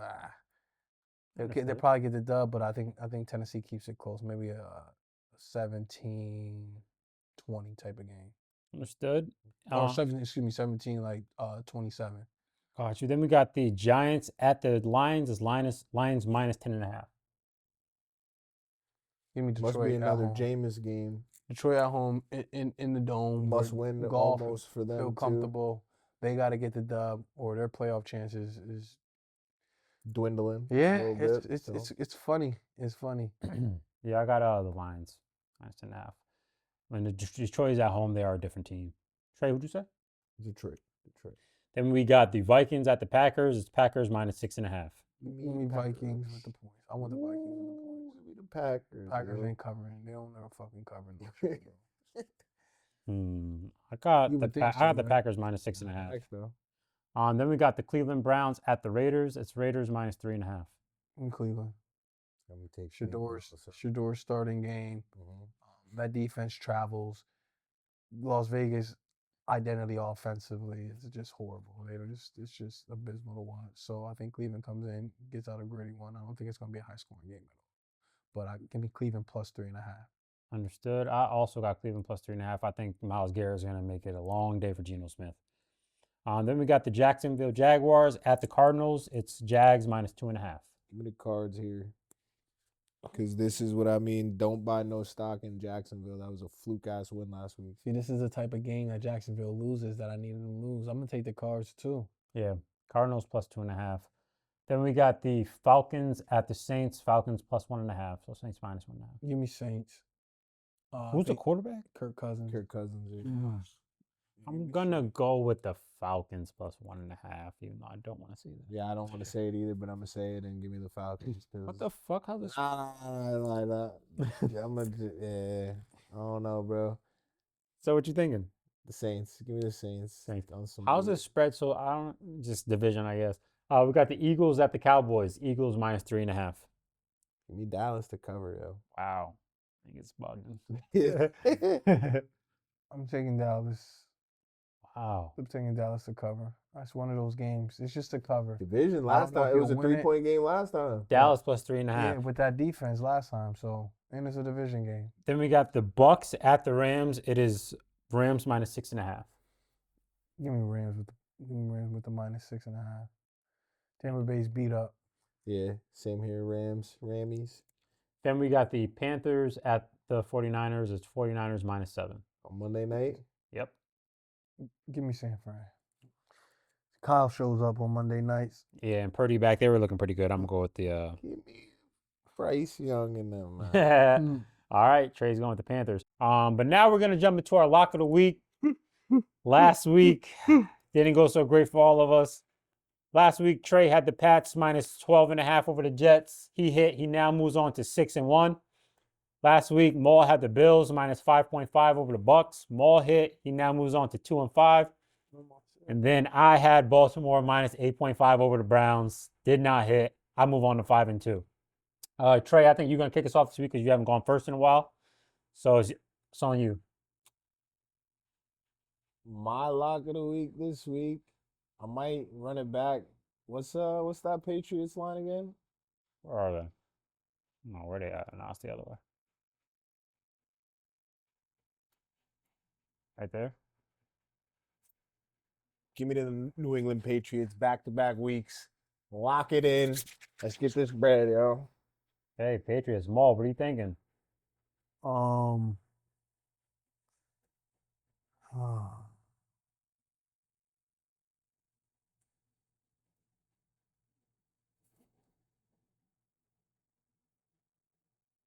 Give me Buffalo versus Houston to cover the 5.5. Buffalo minus 5.5 for Maul. All right. Then we go to, there was one. I am going to, damn, these big ass spreads. One of them going to hit. You just got to pick the one that's going to hit. Damn. I'm going to go with the Lions over the Giants. Lions minus 10.5 at home. They bounce back and go crazy. So that is our lock of the week. And that is another installment of the Who Knows Ball Pod. Make sure that y'all like and subscribe. You already know. And we'll see y'all next week. Say you love me, lie to me, sweet. Double R stitched in my seat. Powder footprints falling off my feet. If the wind right.